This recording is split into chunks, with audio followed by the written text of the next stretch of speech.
Pero esta jornada conmemorativa del 75 aniversario de la huelga del 36 tiene como propósito traer a valor presente el análisis de las condiciones políticas y sociales de la época que significaron la posibilidad del éxito de nuestra huelga, como también el análisis del ambiente cultural que generó, no la huelga es producto de una situación histórica en particular, una situación que generó también dentro del campo de la cultura y de las artes corrientes progresistas, democráticas y revolucionarias en los productores de arte y cultura de la época.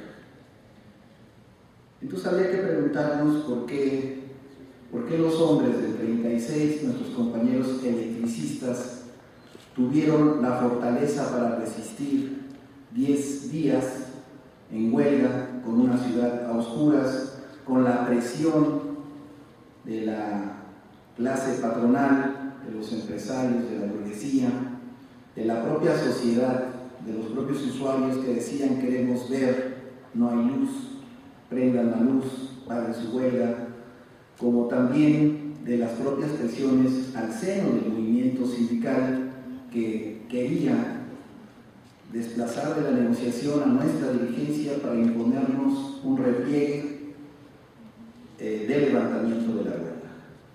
Cómo nuestros compañeros del 36, bajo qué inspiración divina, ideológica o política, pudieron resistir todas estas presiones, aguantar hasta el final y lograr el objetivo de obtener una contratación colectiva como la que describió mi compañero José Antonio Almazán. Entonces hay que decir que los años 30 son un momento fundamental para entender la agudización de todas las contradicciones de la sociedad contemporánea.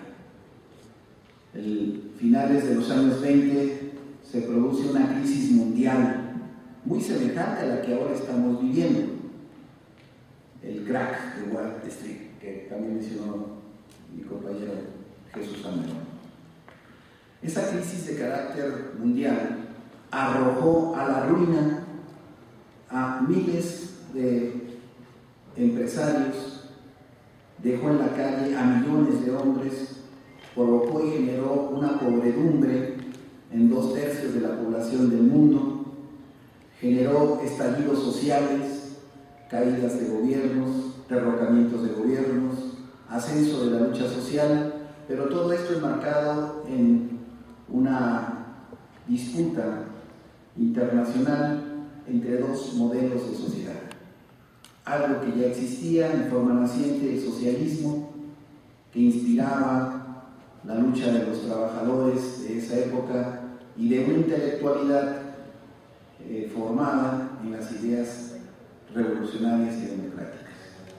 Y del otro lado, el capitalismo en crisis, queriendo remontar la crisis como se acostumbra y hasta ahora sigue igual, haciéndole cargar el peso de la crisis a los trabajadores. Pero ese momento también incuba en esa polarización de modelos sociales en la disputa por la hegemonía mundial, incuba también una tercera opción, que es el fascismo. El fascismo trata de mediar entre capitalismo y socialismo y genera como una expectativa de lo que después se conoce como nacionalismo socialista, que es la ideología que agarran los nazis para hegemonizar en su patria y después en Europa, en el sentido de que podía haber una salida diferente, ¿no? Que un Estado fuerte, autoritario, con mucho poder, podía poner en orden a los capitalistas, y que ese Estado fuerte tendría que ser también un Estado anticomunista, porque eso no nos podía llevar a nada bueno. En el ascenso del fascismo en Italia y en Alemania generó una persecución del pensamiento crítico en Europa. Primero fue en Alemania, en Italia, luego Alemania, y eso comunicó a mucha gente pensante en la preocupación de que ese tipo de régimen podía generar un conflicto mayor a escala mundial, como después fue a partir del estallamiento en 1939 de la Segunda Guerra Mundial. Se creó entonces en el mundo, en 1930, un año después de la crisis, la Unión Internacional de Escritores y Artistas Revolucionarios, que ya tenía esta preocupación por entender qué estaba pasando en el mundo, de la crisis del capital, de la posibilidad de una nueva sociedad, el socialismo, y el ascenso de una fuerza beligerante que amenazaba con violentar el orden internacional con una perspectiva de guerra internacional. Y hubo una réplica en México. En 1933 se crea la LEAR, la Liga de Escritores y Artistas Revolucionarios, aquí en nuestro país, que aglutinó a un conjunto de artistas mexicanos vinculados con las ideas socialistas que interpretaron la necesidad de convertir el arte en una forma de lucha social. Y entonces ellos empezaron a producir en el campo de la literatura, de las artes plásticas, incluso del cine, productos de su trabajo artístico que se enfocaban al análisis de la problemática social, del ascenso del fascismo en el mundo, y con las preocupaciones de esa época fueron desarrollando todo un discurso visual, un discurso literario, un discurso gráfico, y fueron de los promotores de la vinculación entre el campo del arte y la cultura con los movimientos sociales y particularmente con el movimiento sindical. Quiero llegar a la idea de que nuestro sindicato de esa época, de la época del 34, 36, 38 hasta el año 40, tuvo una dirección inspirada en las ideas comunistas. Breña Alvírez, Manuel Paulín, Luis Espinosa, Casanova, tenían acercamiento e incluso militancia en el Partido Comunista Mexicano de aquella época. Y eso los permitió vincularse a este movimiento de la Liga de Escritores y Artistas Revolucionarios para generar dentro de la propia organización un movimiento cultural de suma importancia. Curiosamente, el 16 de julio de 1936, de fecha del estallamiento de la huelga, es precedido un día después, el 17 de julio de 1936, con el estallamiento de la Guerra Civil Española, que es muy importante para la vida cultural de nuestra organización. Eso es muy destacado, porque nuestra organización se caracterizó entonces, en ese momento, en una de los sujetos, de los actores sociales en México más solidarios con la Segunda República Española. Se generaron aquí comités de solidaridad. Cuenta la revista Lux que aquí se leían los partes de guerra. Antes de empezar la asamblea, antes de que se leyera la orden del día, se leía en nuestra organización los partes de guerra, los reportajes de la Guerra Civil Española. No hace mucho hicimos una exposición, siendo yo secretario del Interior, en el Museo de la Ciudad de México, en donde se expuso el origen de nuestro mural, el retrato de la burguesía, y pudimos observar una gráfica antifascista en nuestra revista Lux. Del año 36 al año de 40, nuestra revista Lux tiene, entre otros diseñadores gráficos, a Santos Balmori, que es uno de los productores de imágenes antifascistas más publicados en nuestra revista Lux. Nuestra revista Lux sirvió como un pivote de solidaridad con la Segunda República Española. Más adelante, cuando la revolución republicana es derrotada, viene un exilio que es acogido por Lázaro Cárdenas. Le da asilo a 40,000 españoles que venían huyendo de la guerra civil. Otros estaban exiliados, estaban incluso encarcelados en campos de concentración en otros países, en Francia, que es el caso de José Renoir, uno de los coautores del retrato de la burguesía, que fue rescatado de los campos de concentración, exiliado a México, y aquí en México se integró a la Liga de Escritores y Artistas Revolucionarios, hizo contacto con miembros de la dirección del sindicato que tenían este vínculo solidario con la República Española, y se dio un acercamiento con la lucha de los trabajadores electricistas. Nuestra huelga se enmarca en todo este contexto, un contexto en donde el cardenismo dio la posibilidad de la promoción y movilización de cientos de trabajadores. La clase obrera jugó un papel importante en el desenlace de las contradicciones de aquella época, cuando Calles quiso mantener su maximato. En 1935 hace una serie de declaraciones en contra del movimiento huelguístico que en ese momento estaba en ascenso. Había cientos de huelgas en el país que eran auspiciadas o por lo menos toleradas por el gobierno de Cárdenas, y entonces surge el Comité Nacional de Defensa Proletaria, que sale a defender la posición de los huelguistas y también sale a defender el gobierno de Lázaro Cárdenas.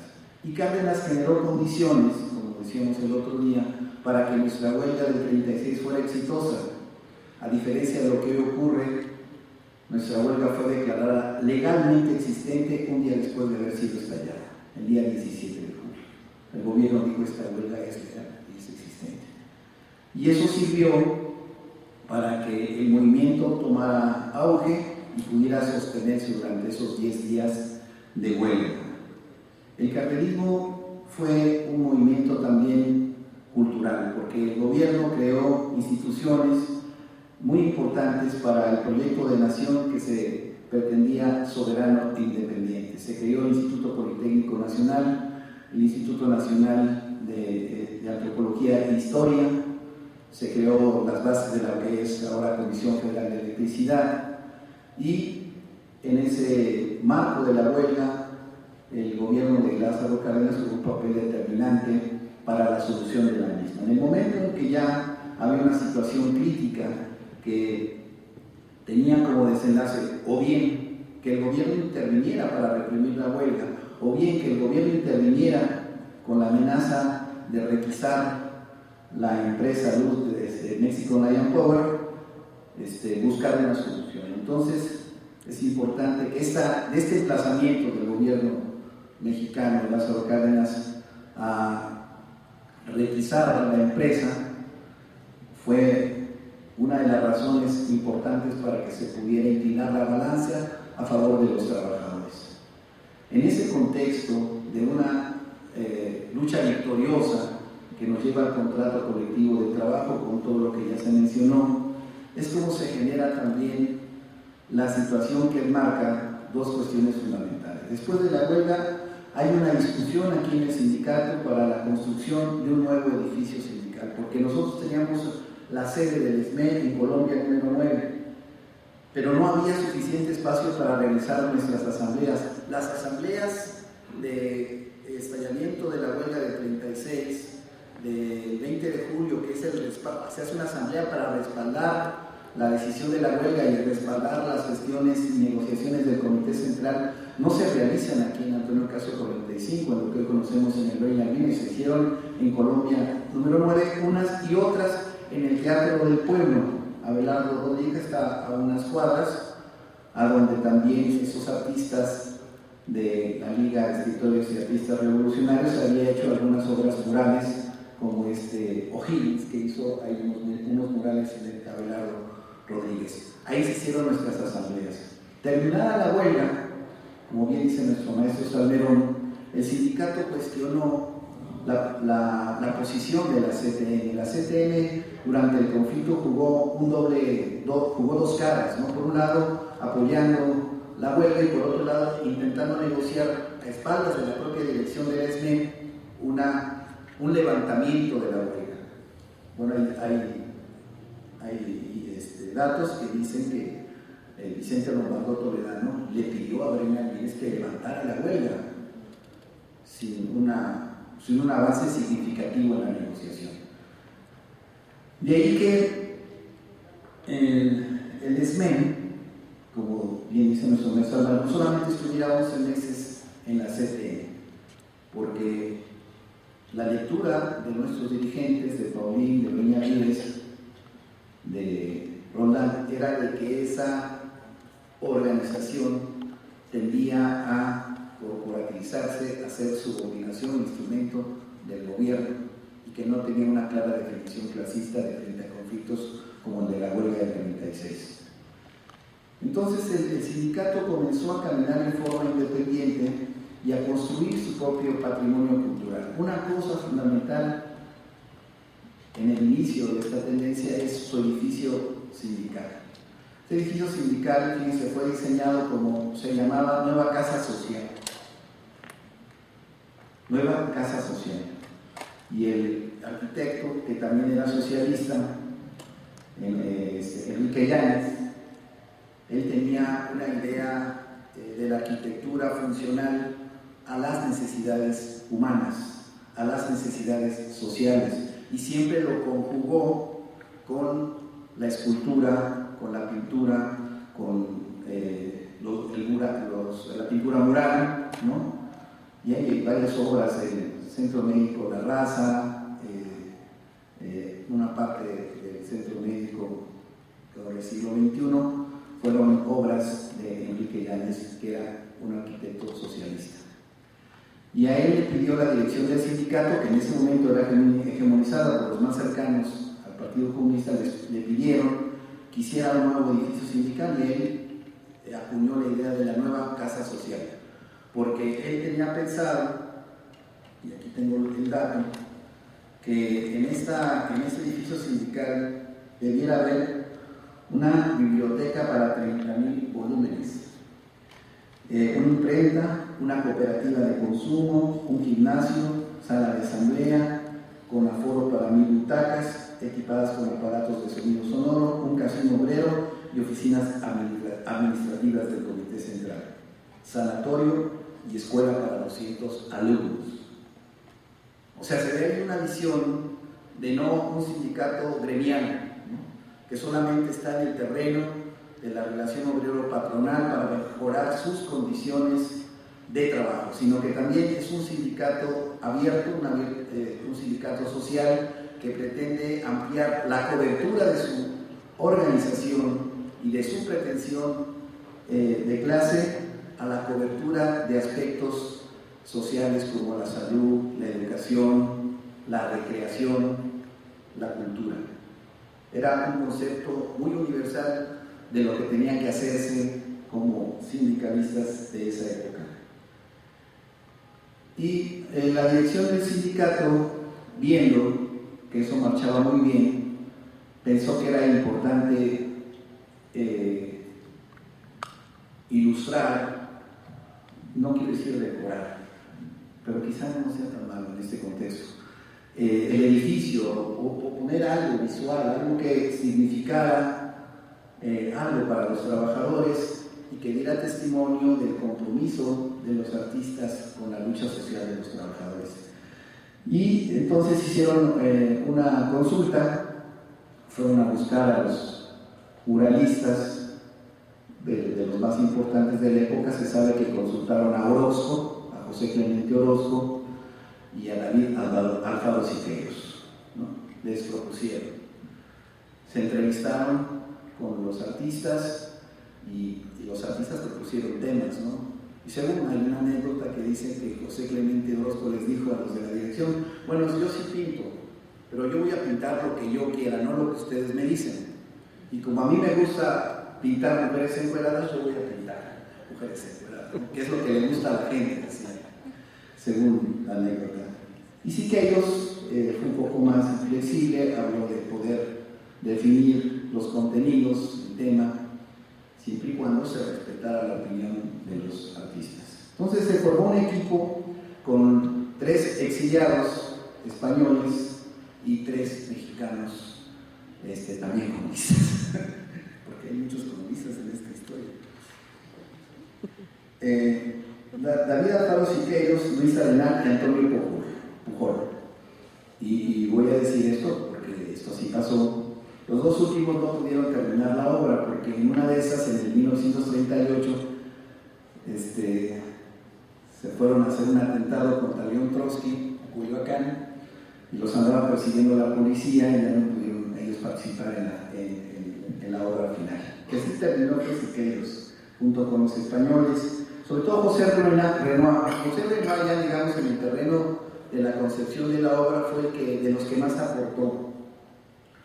Quien dirigía el equipo, este equipo de José Renoir, Antonio Rodríguez Luna y Miguel Prieto, que era el tercer español en el exilio, se pusieron de acuerdo, ¿no? Primero tenían dos opciones: pintar en el cubo de la escalera como está actualmente el mural, otra, utilizar el lobby del edificio. Entonces Siqueiros, que era un vanguardista de la estética, que tenía ya algunos ensayos de lo que se conoce como la poliangularidad, que es romper los espacios planos con una serie de perspectivas, ¿no?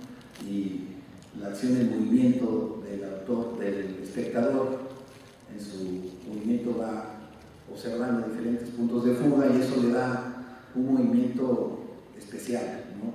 a la obra. Él planteó que se hiciera así, que se hiciera una sobreposición plana de imágenes, como era la idea de José Renoir, porque él era un artista gráfico, más que un pintor, él era diseñador, se puede decir así, y él tenía la idea que se podían sobreponer varios planos en las tres paredes del cubo y arriba, y con eso hacer una composición sobre el tema que se estaba discutiendo, que era los horrores de la guerra, ¿no? Finalmente era la guerra. Yo vi ahorita el tema, pero ahorita que estoy hablando un poco de cómo se consiguió la obra. Y luego se impone la idea de Siqueiros en el sentido de que debiera ser algo integrado, ¿no?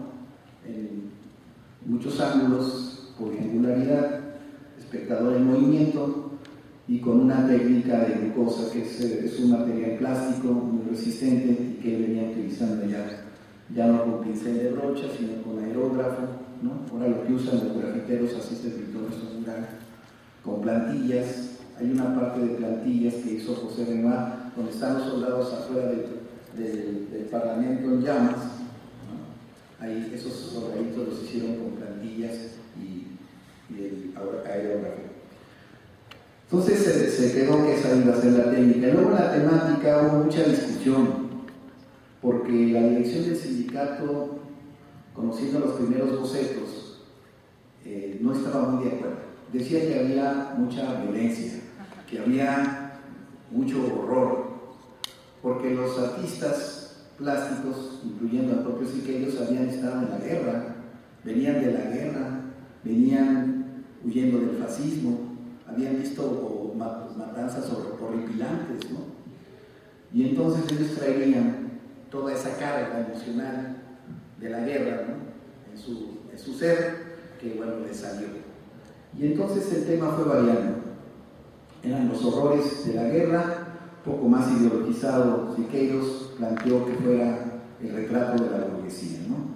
En esta confrontación con la cual inicié la plática, una confrontación entre capitalismo y socialismo, trabajadores, capital, en el trabajo, y eso fue lo que fue predominando a final de cuentas en el tema que todos conocemos y le hemos echado un vistazo a ese mural, donde se expresan los horrores de la guerra, donde se expresa la fortaleza de la maquinaria de guerra que destruye carne humana, y así están. Hay una máquina en donde se meten seres humanos, ustedes ven al centro, de frente al mural, hay una especie como de maquinaria donde entran carne y huesos humanos y van saliendo monedas de oro, ¿no? Están los horrores de la guerra, todo lo que es la izquierda, la pared izquierda de frente, y en el lado derecho viene la reivindicación de la esperanza proletaria.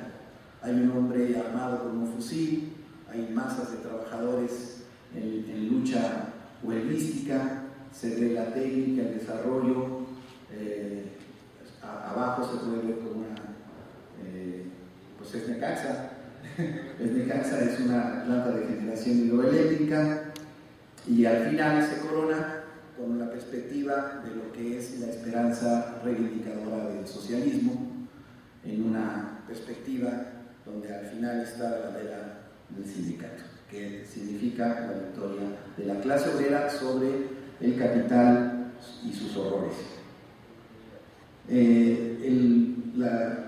La pintura fue todo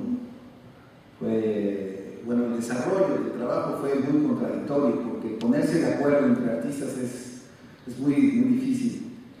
Pero finalmente, entre José Renoir, que había sido director de Bellas Artes, director general de Bellas Artes en la Segunda República, que tenía tacto de tratar, tenía su genio, pero finalmente tuvo más acuerdos con Siqueiros. En algún momento se pelearon, se iba, dejaba de pintarlo, regresaba a Siqueiros, ya había regresado el otro, ya había pintado a su modo, y llegaba, le borraba y así se la llevaban, ¿no? Luego los otros fueron a atentar contra Trotsky, ya no pudieron regresar a terminar la obra, y bueno, finalmente pudieron concluirla, no sin antes pelearse con el Comité Central, porque ya habían sucedido cambios en la dirección del sindicato. Acuérdense que después de Breña Álvarez, que estuvo del 34 al 36, vino Manuel Paulino, que eran del mismo grupo, que estuvo en el 36-38, y por último, dentro de ese grupo hegemónico ligado al socialismo, es David Roldán Gallardo, que en la huelga del 36 era el secretario del Trabajo, en la huelga del 36. Fue el último secretario general, digamos, de izquierda socialista en esa época, porque después viene un golpe hacia la derecha, un bandazo hacia la derecha del sindicato con Francisco Sánchez Garnica y después el famoso Juan José Rivera Rojas, apodado el Charro, ¿no? Fue el primer charro. El primer charro. Pero ese era el viraje hacia la derecha. Entonces, cuando termina la obra, los derechosos se espantan, ¿no? Nosotros no podemos tener esto. Incluso hubo cambios donde les estoy platicando, la máquina que consume carne humana, allí no estaba eso, estaban unos niños masacrados por la guerra, eso les pareció muy horripilante, no pongan eso, y finalmente hicieron algunos cambios obligados por las circunstancias, pero a final de cuentas quedó una obra monumental de la pintura mural en México, una obra colectiva de mexicanos y pintores exiliados españoles. Entonces, esa visión, por último quiero destacar eso, esa visión del sindicato de ligarse a otros sectores, de abrirse para que ellos pudieran dejar su huella, de entrar en debate sobre la temática, la forma, es importante rescatar. Porque luego, eso nos han criticado ahora en el movimiento, ¿no? En el movimiento nos han dicho que nos cuesta mucho articularnos a otros sectores. Tenemos una fortaleza en nuestra historia, en nuestra memoria, en nuestro pasado, pero a veces esa fortaleza se convierte en debilidad porque creemos que no necesitamos de los demás, que siendo bien nacidos esmeitas, pues eso es más que suficiente para poder salir adelante. Y creo que ese es un error, es un falso orgullo. Yo creo que sí somos una parte muy importante de la clase obrera en México, ¿no? Pero que necesitamos, porque además tenemos con qué poder ligarnos a otros sectores de la sociedad. Y en eso también está el fortalecimiento de nuestra correlación de fuerzas para vencer a este enemigo, también fascistoide, de Felipe Calderón. Entonces es muy importante que nosotros recuperemos esa visión universal de la vinculación con otros sectores, que abramos nuestros espacios. Aquí tenemos esto, está maravilloso. Aquí muchos artistas progresistas, democráticos o revolucionarios serían felices estando aquí con nosotros y debemos generar vínculos de unidad con esos sectores que, si bien es cierto, ya no serán como los del 36, porque estamos viviendo una época muy diferente.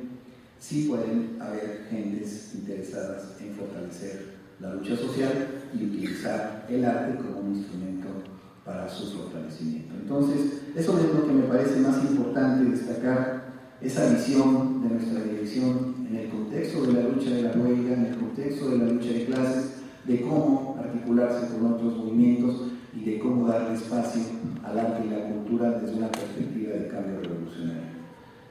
Más adelante hay otras obras que se fueron haciendo en el propio sindicato, pero me parece que lo que más honda huella deja de esa concepción es el edificio de Antonio Caso 45 y el mural de Abdiel Alfaro Siqueiros y José Renoir, el retrato de la burguesía. Creo que ahí se expresa el contenido político ideológico del pensamiento de nuestra dirección y de nuestro sindicato en una época muy convulsionada, como la que fue los años 30.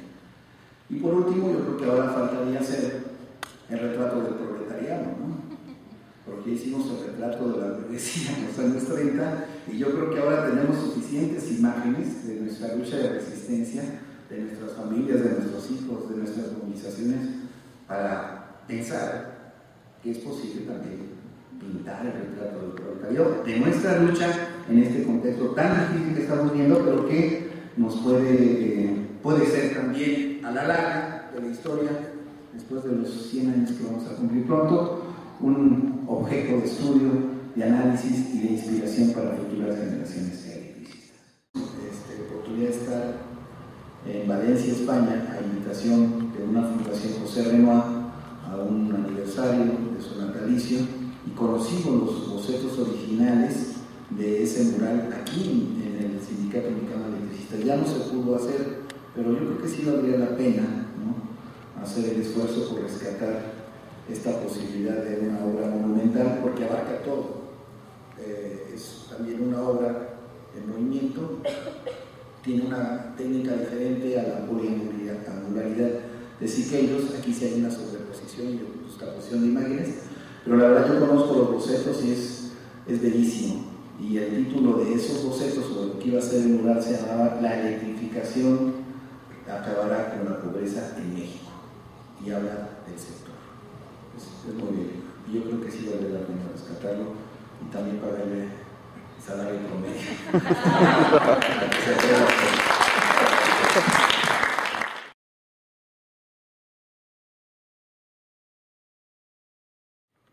La carencia de conciencia de clase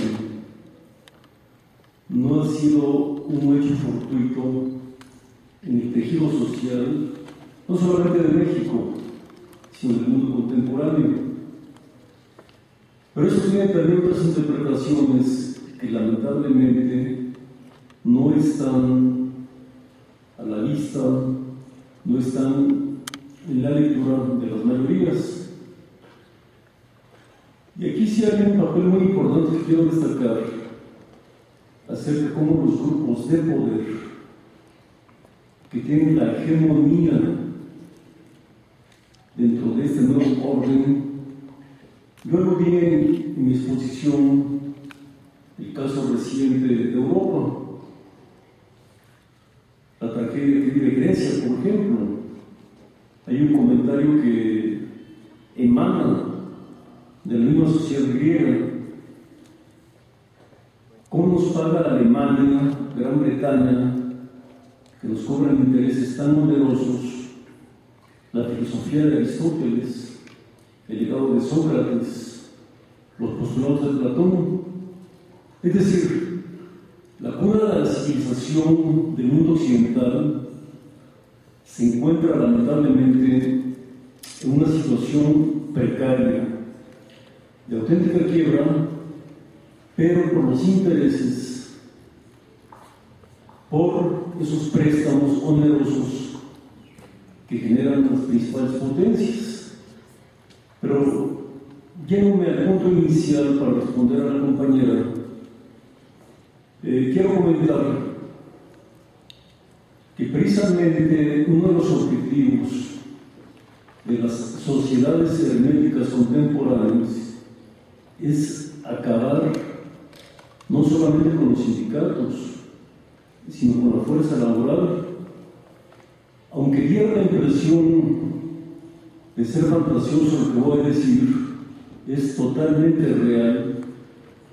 Sociedades como una que se llama el Club Bilderberg, que fue creado por la familia Rockefeller y los reyes de Holanda en 1954. Originalmente ellos se encontraban en este lugar, que es un hotel de Ámsterdam, con fines solamente de intercambio de ideas, pero viendo también las consecuencias y las ganancias que generaba el Banco Mundial, que fue creado para resarcir los daños que ocasionó la Segunda Guerra Mundial, y de ahí su nombre original, de Banco de Reconstrucción. Solamente que este club, que ya mencioné, fue creado en 1954, ha venido ensanchando y fortaleciendo sus intereses, de tal manera que manejan una agenda mundial en donde lamentablemente también la literatura es escasa, pero afortunadamente, en mi caso particular, he tenido acceso a ella. Ellos tienen como finalidad el dominio también y la correlación con otros grupos, puesto que es la misma clase capitalista, como es la Comisión Trilateral, creada por el único banquero que queda de la tercera generación Rockefeller, que se llama David, que es el presidente del Chase Manhattan Bank, que obviamente tiene interés en México, pues el Citigroup, Banamex, es de ellos, entre múltiples bancos que tienen en todo el mundo.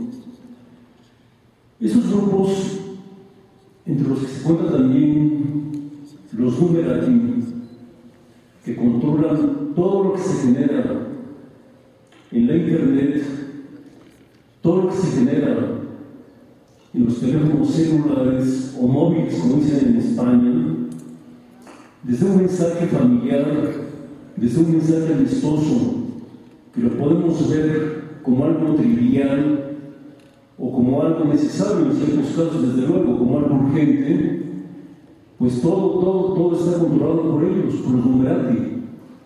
Y los Numerati, a su vez, rinden cuentas al Club Bilderberg.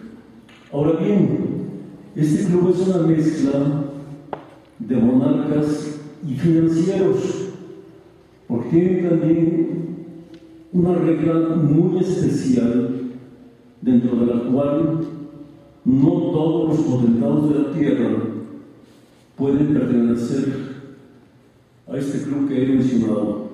Un caso muy concreto es el hecho de que Carlos Slim, considerado por la revista Forbes como el empresario más rico del mundo, no pertenece a este club.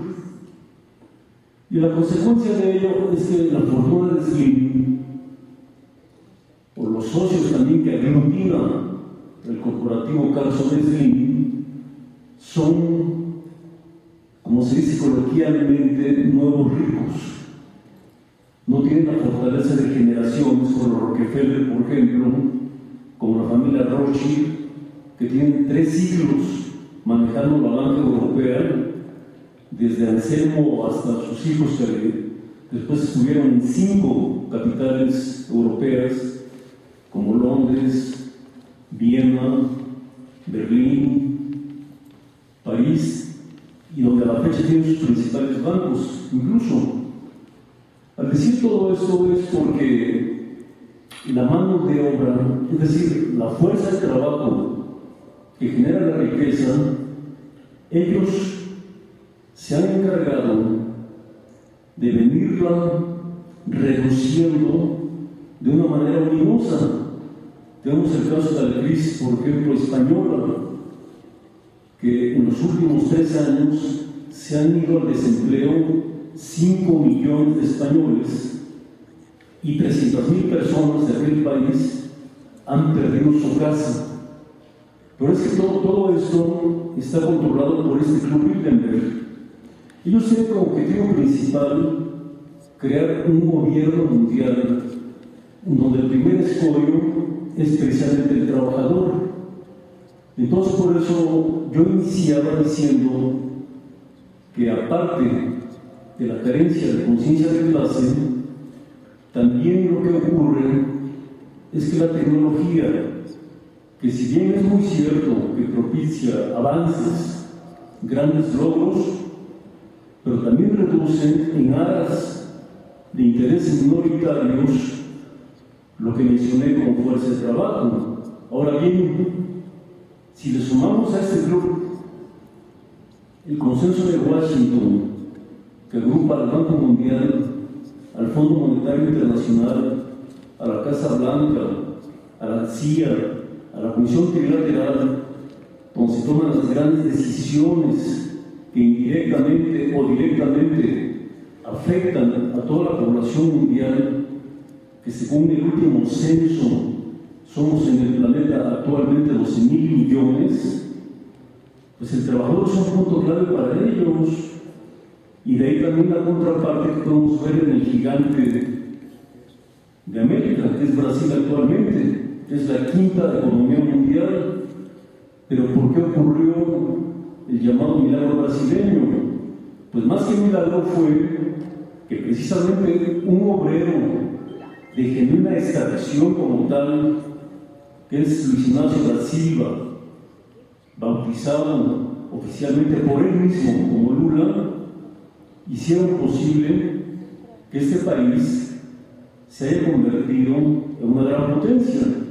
Es cierto que hay todavía una marginación de 40 millones, pero también hablamos de una población de 200 millones de habitantes. Entonces, sí hay casos muy concretos donde podemos apreciar que el sindicalismo, que el auténtico trabajo, como es el caso del país amazónico, cuando hay esa conciencia de clase, nacionalismo y productividad, sí pueden hacer posible relegar esa marginación. Eso es lo que puedo comentar acerca de esta pregunta. Muchas gracias. Para mí el principal obstáculo es un problema de organización desde dos ángulos. Un problema que tiene que ver con la unidad de las luchas, con la unidad de la acción de las luchas, que son muchas y muy diversas. Es decir, si uno revisa estado por estado, uno puede hacer el glosario de cuál es el nivel de descontento, de malestar social, de hartazgo que existe en la sociedad mexicana, en todos los sectores. Estoy hablando de todos los sectores subordinados, oprimidos, explotados, de la ciudad, del campo, de sindicatos, movimientos sociales, etc. Son muchas o son muchísimas y son muy diversas. El problema es cómo organizar, que no es solamente un problema de unidad en acción, también es un problema de cómo, de ser luchas que se aíslan por su propio horizonte de demandas. Es decir, para poner un ejemplo ligado a la seguridad, matan a alguien en un estado por parte del ejército, la familia, los amigos deciden organizarse, pero piensan o creen que su problema es de ellos y no lo relacionan con otros, y los otros no se enteran y tampoco lo relacionan con sus luchas. Ese es el horizonte de esas luchas. Es un problema de unidad de las luchas y también es un problema ya en movimientos constituidos del proyecto, ideas que los guían, las ideas motrices, ¿no? Por ejemplo, desde hace una buena cantidad de tiempo en el Facebook, para poner un ejemplo muy a la mano, hay una lucha entre la llamada izquierda revolucionaria y el movimiento en el que participan millones de gentes de Morena, de López Obrador. Y ahí aparece, o tal parece, que el problema es vencer a López Obrador y se deja de lado que el enemigo fundamental pues son los vendepatrias, ¿no? ¿Por qué? Porque se considera que el movimiento de López es nacionalista, que va a mediatizar la lucha de resistencia de las masas. Entonces, en lugar de pensar que el enemigo a vencer es la oligarquía y los estudios, sus empleados como Calderón, piensan que el enemigo a derrotar es López Obrador. Estoy poniendo un ejemplo, no digo que sea generalizado, por suerte ese tipo de sectarismo es cada vez menor en la llamada izquierda revolucionaria, es decir, en la izquierda que se plantea un proyecto socialista, que no es un asunto que esté reñido con las luchas democráticas o nacionalistas como la que caracteriza al movimiento que encabeza López Obrador. Entonces, ahí es donde yo ubico el problema clave, histórico, social, filosófico, de pasar de ser una clase o un sujeto oprimido, explotado, subordinado, como tal, porque sufre y vive las consecuencias de esa situación, a ser un movimiento clase, un sector de clase, un sindicato, movimiento, etcétera, que toma conciencia y se vuelve un movimiento para sí, es decir, consciente de que sus reivindicaciones no se cumplen en el marco del actual sistema de cosas, el llamado modelo capitalista, sino que se plantean un proyecto de una sociedad igualitaria, democrática, que en mi opinión no es otra más que la de un socialismo, pero de corte democrático. El tema es, como ven ustedes, extensísimo, complejo, nada más lo quise enumerar bajo un concepto que es clave para quienes discuten esto, que es un problema de organización, que no tiene nada que ver con la teoría de la organización empresarial, aunque algo habría que aprenderles a los empresarios cuando se organizan ello.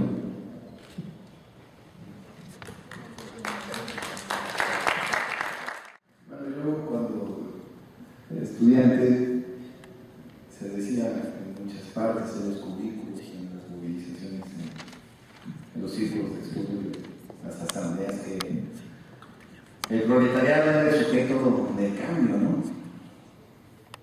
¿Qué pasa si el proletariado no es el sujeto del cambio, ¿no?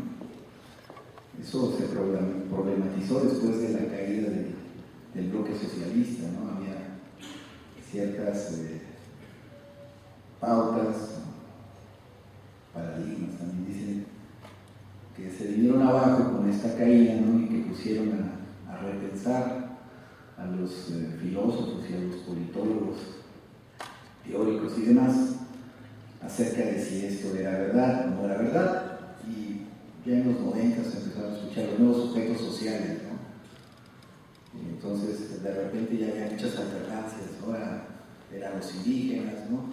Y después eran los urbanos, ahora son los jóvenes y así. Yo creo que sigue siendo, ¿no? Pero siempre y cuando él mismo se piensa de otra manera, ¿no? No como aparece en los textos clásicos, ¿no? que le dan ese título de vanguardia social y de sujeto de cambio revolucionario. Se pensó que esto podría ser así porque el proletariado no tenía nada que perder, ¿no? Y que lo único que podía perder eran sus cadenas, decíamos en esa época. Y poco a poco vinieron nuevas ataduras sociales que, digamos, matizan esa antagónica situación de vida. Porque hoy hay medios de comunicación, hay formas de distracción, de manipulación, de recreación, que evitan que la gente piense en sí misma como clase social, ¿no? Piense en sí misma como individuo. Todos tenemos cierto grado de individualismo, no hay nadie que no lo tenga. Pero aquí el problema es cómo podemos, en forma colectiva, pensarnos a nosotros mismos como un ente, ¿no? Como una abstracción que va más allá de nuestra situación de vida particular e inmediata, de nuestras propias preocupaciones familiares y existenciales, ¿no? Como para pensar que somos un sujeto social. Yo creo que ahí está lo fundamental del problema del proletariado, es que no se concibe a sí mismo como un sujeto social. Su conciencia individual fragmenta la posibilidad de esa colectividad Y retomando un poco lo que decía Almazán, ¿no? De clase en sí, que sí somos, porque sí vendemos nuestra fuerza de trabajo, un tiempo sí, un tiempo no, muchos, después de muchos años los despiden, ¿no? El enemigo es el capital, el gobierno es guardián del capital, y nosotros buscamos la forma de responder, en principio como sindicato, como gremio, ¿no? Pero si algo hemos aprendido en este trayecto de 21 meses de resistencia es a pensarnos más como clase. Si lo que nos ocurre a nosotros no es exclusividad de nosotros, hay cientos y miles y millones de tragedias cotidianas, ¿no? Que son el resultado de los abusos, del autoritarismo, de la explotación del capital, y que quizá no conocemos o no queramos conocer, o ignoremos por comodidad. A mí no me gusta pensar en lo feo que es estar despedido, pero sin embargo lo estamos, ¿no? Es algo que nosotros ni siquiera hemos podido manejar bien en el discurso. No nos queremos sentir despedidos porque nos sentimos menos los despedidos, ¿no? Cuando los despedidos realmente lo que somos en este momento y lo que realmente pudiera conmover a la sociedad. Los del gobierno nos dicen extrabajadores, nosotros nos decimos, seguimos siendo trabajadores, pero en realidad estamos despedidos.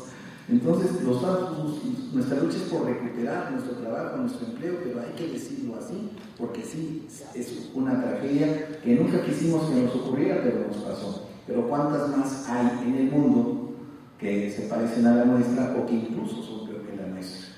Y es ahí donde se tejen los lazos de la solidaridad que conocemos de allá para acá y de aquí para allá, con los otros sectores sociales y con las otras organizaciones sociales que dan de manera espontánea, emotiva y directa un visto de actuar como clase social. Pero yo creo que eso tampoco es suficiente.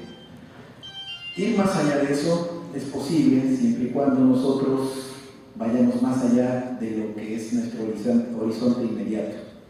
Por eso es que ahora el sindicato tiene la preocupación de incursionar en otros ámbitos de la lucha de clases. La lucha de clases económica. Ahorita que estábamos viendo lo del contrato colectivo, y a sabiendas de que va a haber procesos electorales en la organización, alguien se me acercó y me dijo, oye, ¿y ahora qué vamos a plantear en nuestros programas, no? Porque vamos a salir a contender entre planillas y va a haber voto directo y secreto como hubo a nivel general en nuestros departamentos y secciones. ¿Y ahora qué vamos a ofrecer, no?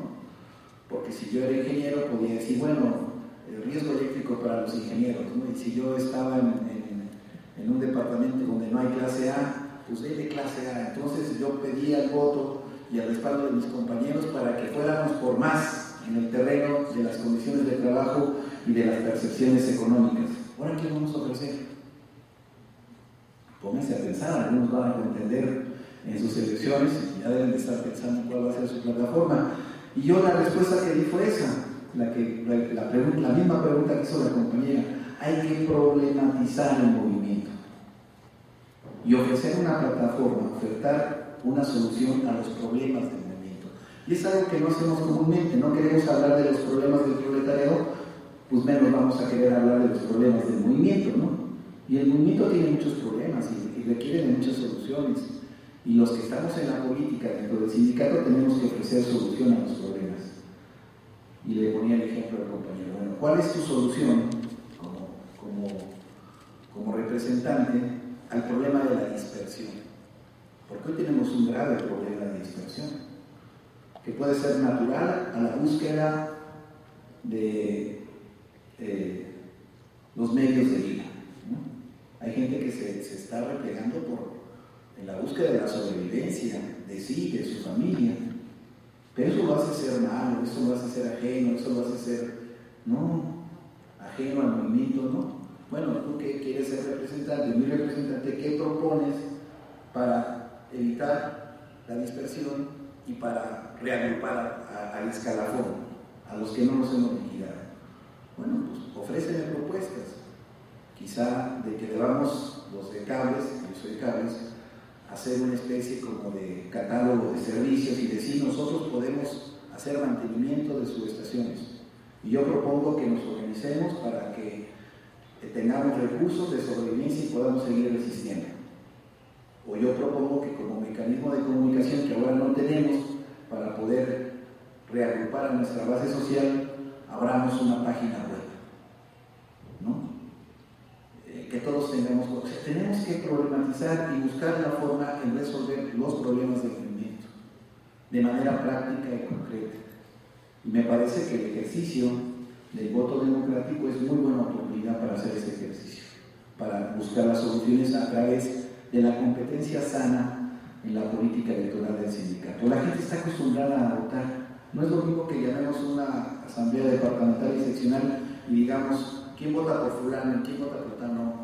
Si a la gente le dice va a haber votaciones, como ya lo vimos en noviembre del año pasado y lo acabamos de ver en este último proceso electoral, nuestros compañeros están acostumbrados a votar, a elegir, a vertir su voto. Y juren lo que eso nos va a ayudar a reagruparnos, porque el que quiera contenderse va a reagrupar y juntarse con los suyos para decir qué vamos a decir. Y los del otro lado que no están de acuerdo con su práctica van a decir, bueno, ahora vamos a proponer, y la gente va a decidir, y la gente, yo quiero decidir, y el rumbo de mi organización, y van a venir. Con esto quiero decir que el problema del proletariado, ¿no?, tiene mucho que ver con sus formas organizativas, pero también con sus prácticas de vida democrática.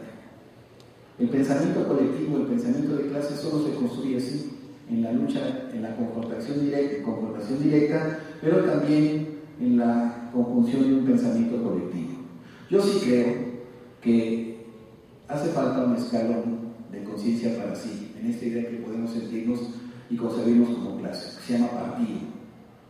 O sea, el partido para mí es la conjunción o es la síntesis de un pensamiento histórico de clase en una coyuntura histórica dada, ¿no?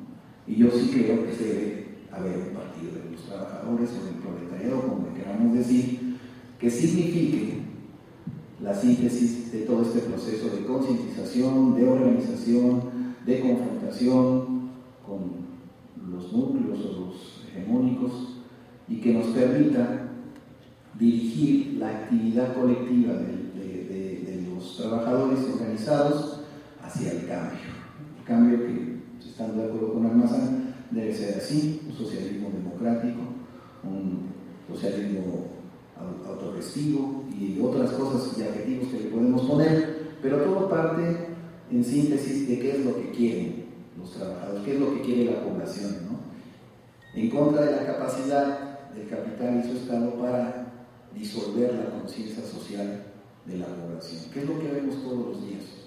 La disolución de una conciencia social de cambio. Porque hay muchas ofertas en el mercado de la distracción, de la manipulación, ¿no?, del engaño, que desgraciadamente tienen efecto en nuestras formas de pensar y actuar cotidianas. Yo creo que hay necesidad de una fuerte lucha ideológica en el momento, que hay que debatir esos temas, ¿no? Quienes pueden servir como alicientes, como pivotes para organizar, para hacer conciencia de clase, quienes no, o cómo, en una forma convergente, varios sujetos pueden ir hacia un mismo punto de encuentro para generar una nueva condición social de conciencia en todos nosotros.